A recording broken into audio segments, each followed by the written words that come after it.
রোজ রোজ তেল মশলাযুক্ত খাবার না খেয়ে একদম এরকম হেলদি স্বাস্থ্যকর রেসিপি একবার বানিয়ে দেখুন। সম্পূর্ণ তেল ছাড়া আজকে আমি একদম স্বাস্থ্যকর একটা ব্রেকফাস্ট রেসিপি আপনাদের সঙ্গে শেয়ার করব। এটা আপনারা ব্রেকফাস্ট বা জলখাবারও এইভাবে বানিয়ে নিতে পারেন। সম্পূর্ণ তেল ছাড়া একটা স্বাস্থ্যকর রেসিপি আপনাদের সঙ্গে শেয়ার করছি। এই রেসিপিটা তৈরি করার জন্য কোনো রকম তেলের কিন্তু একদম ব্যবহার করব না। খুবই হেলদি এবং খুবই স্বাস্থ্যকর। আপনারা তো সব সময় তেল মশলাযুক্ত খাবার খান, তো একবার এই রকম রেসিপিটা তেল ছাড়া বানিয়ে খেয়ে দেখুন, স্বাস্থ্যের জন্য ভীষণ উপকারী। বন্ধুরা, আমি মনমন আজকে চলে এসেছি আবার একটা নতুন রেসিপি নিয়ে। মনমন কিচেনে আপনাদের সবাইকে স্বাগত। রেসিপিটা সম্পূর্ণ দেখুন আর আমার সঙ্গে থাকুন, আর ভিডিওটা লাইক দিয়ে দেখা শুরু করুন। আর এখানে দেখুন, আমি এই রেসিপিটা তৈরি করার জন্য 1 কাপ মতো গোবিন্দভোগ চাল নিয়েছি। আর এই পরিমাণটা আপনারা নিজেদের পছন্দ মতো পরিবারের সদস্য সংখ্যা অনুযায়ী বাড়িয়ে বা কমিয়ে নেবেন। 1 কাপ গোবিন্দভোগ চালটা আমি এখন আগের দিন রাত থেকে ভিজিয়ে রাখছি। তো এই রেসিপিটা আমি কালকে তৈরি করব, তো ভেজানো থেকেই আমি শুরু করেছি। তো রাত্রিবেলায় আমি দেখুন চালটা ভিজিয়ে রেখে দিলাম। ফিরে আসবো আপনাদের কাছে কালকে ঠিক সকালবেলায়। যেহেতু আমি সকালেই এই জলখাবারগুলো তৈরি করব, তার জন্য আগের দিন রাত থেকেই আমি ভিজিয়ে রেখে দিলাম আর ঢাকনা দিয়ে এখন রেখে দিলাম। তো সকালবেলায় দেখুন ব্রেকফাস্টটা বানাতেই হবে ঝটপট, তার জন্য চালটা ভালো করে কিন্তু আমি আগে ধুয়ে নিয়ে চলে এসেছি। চালটা সুন্দর দেখুন একদম ফুলে গিয়েছে, আর চালটা ধুয়ে পরিষ্কার করে নিয়েছি। আর এখন এটাকে আমি একটা পাত্রের মধ্যে নিয়ে নিচ্ছি। আর পাত্রের মধ্যে নিয়ে দেখুন আমি সম্পূর্ণ চালটা একটা মিক্সির বোলের মধ্যে নিয়ে নিচ্ছি। আর মিক্সির বোলের মধ্যে নিয়েছি, তারপরে দেখুন যে কাপ মেপে আমি 1 কাপ গোবিন্দভোগ চাল নিয়েছিলাম, সেই কাপেরই মাপ করে আমি হাফ কাপ নিয়ে নিচ্ছি টক দই। তো যেমন আপনারা চাল নেবেন তার অর্ধেক কিন্তু এখানে টক দইটা দিতে হবে। আর এই কাপটা ধুয়ে একটু পরিমাণ জল দিয়ে দিলাম, কারণ চালটা একটু পেস্ট করার জন্য জলের একটু দরকার। আর জলটা দেওয়ার পরে দেখুন মিক্সিটা একদম ভর্তি হয়ে গিয়েছে। আর আমি একটা চামচ দিয়ে কিন্তু আমি ওপর থেকে যেহেতু ঢেলেছি তাই জলটা ওপরে জমে আছে, আমি একটা চামচ দিয়ে খুব ভালো করে মিশিয়ে নিচ্ছি ওই চালের সঙ্গে। তাহলে আমার পেস্টটা তৈরি করতে খুব সুবিধা হবে। আর আপনারা যতটা সম্ভব চেষ্টা করবেন চালটা আগের দিন থেকে ভিজিয়ে রাখার। যদি হাতে সময় কম থাকে অন্তত 8 ঘন্টা 7 ঘন্টা 8 ঘন্টা চালটাকে একটু ভিজিয়ে রাখতে হবে। গোবিন্দভোগ চাল দিয়ে এত সুন্দর কম উপকরণে যে এত সুস্বাদু তেল ছাড়া একটা রেসিপি করা যায়, সেটা আপনারা জানলে অবাক হবেন। এখানে দেখুন ব্যাটারটা ঠিক এই রকম পর্যায়ে হবে, খুব বেশি কিন্তু একদম পাতলা হবে না, আর খুব বেশি জল দিয়ে কিন্তু একদম বাটা যাবে না। শুধুমাত্র আমি কাপটা ধুয়ে একটুখানি জল দিয়ে দিয়েছিলাম। এবার এই ব্যাটারটা আমি একটা পাত্রের মধ্যে ঢেলে নিলাম। সম্পূর্ণ ব্যাটারটাই এখন পাত্রের মধ্যে ঢেলে নিয়েছি। তো এখন এই চালের ব্যাটারটাকে আমি একটু রেস্টে রেখে দেবো। যেহেতু দই দিয়ে পেস্ট করেছি তার জন্য একটু রেস্টে রেখে দিচ্ছি। তো এটা একটু রেস্টে থাকতে থাকতে আমি এখানে একটা চাটনি বানিয়ে নিচ্ছি। যেহেতু এই জলখাবারগুলো কোনো রকম তরকারির প্রয়োজন হয় না, শুধু একটু চাটনি বানিয়ে দিলেই ওই চাটনির সঙ্গে সুন্দরভাবে খাওয়া হয়ে যাবে। তার জন্য 1 মুঠো ছোলার ডাল আমি আগে থেকে ভিজিয়ে রেখেছিলাম, সেই ভেজানো ছোলার ডাল। আর এখানে দিয়ে দিয়েছি বেশ কিছুটা পরিমাণে কোচানো নারকেলগুলোকে কুচিয়ে নিয়েছি। আর ডালটাকে আগের থেকে ভিজিয়ে রেখেছিলাম, জল ঝরিয়ে নিয়েছি। দিয়ে সবগুলোকে একটু তেল দিয়ে ভালো করে নাড়াচাড়া করে ভেজে নিচ্ছি।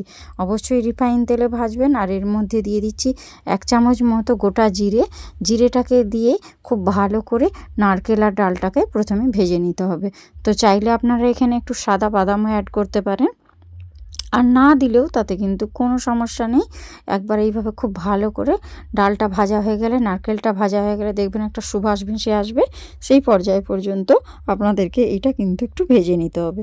তো এখন দেখুন আমার খুব সুন্দর করে ডাল আর নারকেলটা ভাজা হয়ে গিয়েছে, সঙ্গে জিরেটাও দিয়েছি, জিরে ভাজারও একটা সুন্দর গন্ধ আসছে। এখন আমি সব কিছু একটা মিক্সির বোলের মধ্যে তুলে নিচ্ছি। তো অবশ্যই এটা আমি ঠান্ডা করে নেব, এই গরম অবস্থায় কিন্তু একদম পেস্ট করব না। তো এটা এখন মিক্সির বোলের মধ্যে নিয়ে নিচ্ছি, আর এটাকে এখন একটু আগে ঠান্ডা করে নিচ্ছি। এখন এটা একটা সাইডে থাক, এর মধ্যে আমি একটা তড়কা বানিয়ে নিই।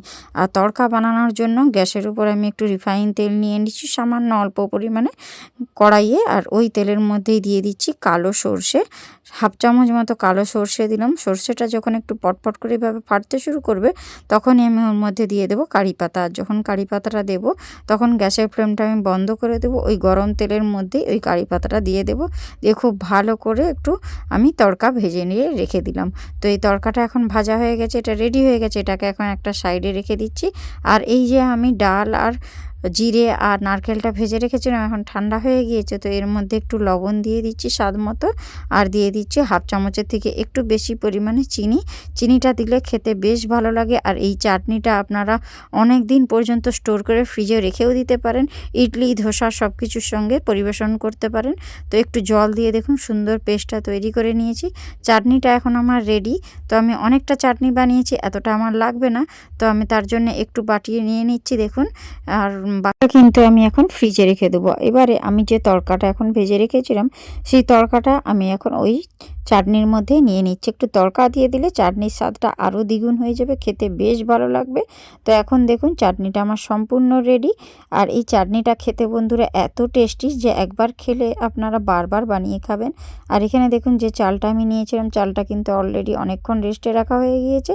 আর ব্যাটারের ঘনত্বটা দেখুন আমি আপনাদেরকে তুলে দেখিয়ে দিচ্ছি। আর এর মধ্যে আর কোনো প্রকার কিন্তু একদম জল মেশানো যাবে না, তাহলে কিন্তু একদম পাতলা হয়ে যাবে। ব্যাটারের ঘনত্বটা কিন্তু এই রকমই থাকবে। আর এবারে আমি একটা হাতার পেছনে এইভাবে আঙুল দিয়ে দেখিয়ে দিলাম, ব্যাটারটা কিন্তু একসঙ্গে মিশে যাচ্ছে না। ঠিক এই রকম পর্যায়ে ব্যাটারটা তৈরি করে নেব। এবারে এই ব্যাটারের মধ্যে দিয়ে দিচ্ছি স্বাদ মতো একটু লবণ। লবণটা আপনারা একটু বুঝে শুনে দেবেন। আর দিয়ে দিচ্ছি 1 চামচ মতো গোটা জিরে। আর কিচ্ছু কোনো উপকরণের প্রয়োজন নেই। দেখুন একদম তেল ছাড়া আমি আজকে এই রেসিপিগুলো তৈরি করব। এক ফোঁটাও কিন্তু তেল দেব না, যেহেতু আমি আপনাদেরকে প্রথমেই বলেছি যে তেল ছাড়া স্বাস্থ্যকর রেসিপি তৈরি করব, তো তেল ছাড়াই বানাবো, কোনো রকম তেল আমি দেব না। আর এবারে খুব ভালো করে একটু মিশিয়ে নিলাম, যাতে লবণটা তলায় ডালা পেকে না থাকে। তো লবণটা দেওয়ার পর আবারও একটু ভালো করে মিশিয়ে নিয়েছিলাম। আর ব্যাটারের ঘনত্বটা আবারও আপনাদেরকে দেখিয়ে দিলাম একটা আঙুল দিয়ে কেটে। তো একটুও কিন্তু ব্যাটারটা মিশে যাচ্ছে না। আর এখন দেখুন ননস্টিক কড়াই একটা আগে থেকেই গ্যাসের উপর বসিয়েছিলাম। আর কড়াইটা বেশ সুন্দর গরম হয়ে গেলে ব্যাটারটা দেওয়ার আগে এইভাবে একটু নাড়া দিয়ে দিবেন। আর 1 হাতা পরিমাণ ব্যাটার এখন দিয়ে দিচ্ছি। আমি কিন্তু কোনো রকম তেল ঘি কোনো কিছুই দিলাম না, শুধুমাত্র ননস্টিক কড়াইটা একটু গরম করে তারই মধ্যে আমি ব্যাটারটা 1 হাতা দিয়ে হাতার পেছনটা দিয়ে এইভাবে ঘুরিয়ে নিলাম। দেখুন একটু পরে ওপরটা কিন্তু অলরেডি শুকনো হয়ে এসছে। আর এগুলো কিন্তু প্যানের গায়ে একদম জড়িয়ে যায় না। আর এই জলখাবারগুলো বানানোর জন্য ননস্টিক কড়াতেই বেশ ভালো হবে। আর এগুলো কিন্তু উল্টাতে পাল্টাতেও একদম সমস্যা হবে না, খুব সহজেই কিন্তু কড়াই থেকে উঠেও যাবে বন্ধুরা। একদম পারফেক্টভাবে এই জলখাবারগুলো তৈরি হবে। দেখুন উল্টে পাল্টে আমি একটু সেঁকে নিলাম, দুটো সাইড একটু লাল লাল করে ভেজে নিলাম। তো এখন আমার একটা জলখাবার তৈরি হয়ে গেল সম্পূর্ণ তেল ছাড়া। তো দেখুন আমি এটাকে একটা পাত্রে তুলে দিলাম। একই রকম আপনাদের বোঝার সুবিধার্থে আমি বেশ কতকগুলো বানিয়ে দেখিয়ে দিচ্ছি। তো আপনাদের বুঝতে কোনো রকম সমস্যা হচ্ছে না। আমি কিন্তু একটুও তেল দেইনি, একটু কোনো রকম ঘি দেইনি, শুধুমাত্র ননস্টিক কড়াতে 1 হাতা করে ব্যাটারটা দিয়ে এইভাবে ঘুরিয়ে নিচ্ছি। দিলেই দেখুন উপর থেকে সঙ্গে সঙ্গে শুকনো হয়ে যাচ্ছে। আর জলখাবারগুলো সুন্দরভাবে কড়ার গা থেকে ছেড়েও এসে যাচ্ছে। দেখুন এইভাবে উল্টে পাল্টে একটু সেঁকে ভেজে নিতে হবে, তারপরে এগুলোকে তুলে নিতে হবে। একই রকমভাবে আমি সবগুলোই বানিয়ে নেব। দেখুন কত সুন্দর কিন্তু কড়াই থেকে উঠে চলে আসছে, কড়াইয়ের গায়ে কিন্তু একটুও জড়িয়ে যাচ্ছে না। এগুলো বানাতে যেমন সোজা, উপকরণও খুব কম লাগে। আর বাড়িতে থাকা উপকরণ দিয়ে কিন্তু চটজলদি এগুলো তৈরিও করা যায়। আর স্বাস্থ্যের পক্ষে তো ভীষণই উপকারী, একদম হেলদি, কোনো রকম তেলের প্রয়োজন হয় না, খেতে খুব ভালো লাগে বন্ধুরা। আর কোনো রকম তরকারিরও প্রয়োজন হয় না, শুধুমাত্র একটু চাটনি থাকলেই কিন্তু সুন্দরভাবে খাওয়া হয়ে যায়। ইডলি ধোসার সঙ্গে যেরকম আমরা চাটনি দিয়ে খাই, ঠিক সেই রকম একটু চাটনি বানিয়ে নেবেন। ঠিক একই রকমভাবে যেভাবে আমি বানিয়েছি সেইভাবে বানিয়ে কিন্তু আপনারা খেতেও পারবেন। আর শরীরের জন্য ভীষণ উপকারী। রেসিপি যদি ভালো লাগে অবশ্যই বন্ধুদের মধ্যে শেয়ার করে দেবেন। আর আমার চ্যানেলে নতুন হলে চ্যানেলটা সাবস্ক্রাইব করে পাশে থাকবেন। আর আমার রেসিপিগুলো আপনাদের কেমন লাগে অবশ্যই কমেন্ট বক্সে কমেন্ট করে জানাতে ভুলবেন না। আপনাদের একটা কমেন্ট আমাকে ভিডিও বানাতে অনেক উৎসাহ দেয়। সুন্দর সুন্দর কমেন্ট পড়তেও আমার ভীষণ ভালো লাগে। আর বাইরে প্রচণ্ড পরিমাণে মাইক বাজছে, কারণ এখন 25শে ডিসেম্বর, তার জন্য একটু আপনাদের হয়তো অসুবিধে হতে পারে, প্লিজ আমাকে ক্ষমা করে দেবেন। তো এখানে দেখুন সব কটা কিন্তু জলখাবার একই রকমভাবে ভেজে নিয়েছি। আর সঙ্গে একটু বানিয়ে নিয়েছিলাম চাটনি, সেই চাটনিটাও দিয়ে দিয়েছি। দেখুন দেখতে কতটা সুন্দর লাগছে, একদম দুধ সাদা ধপধপে জলখাবারগুলো দেখতে হয়েছে।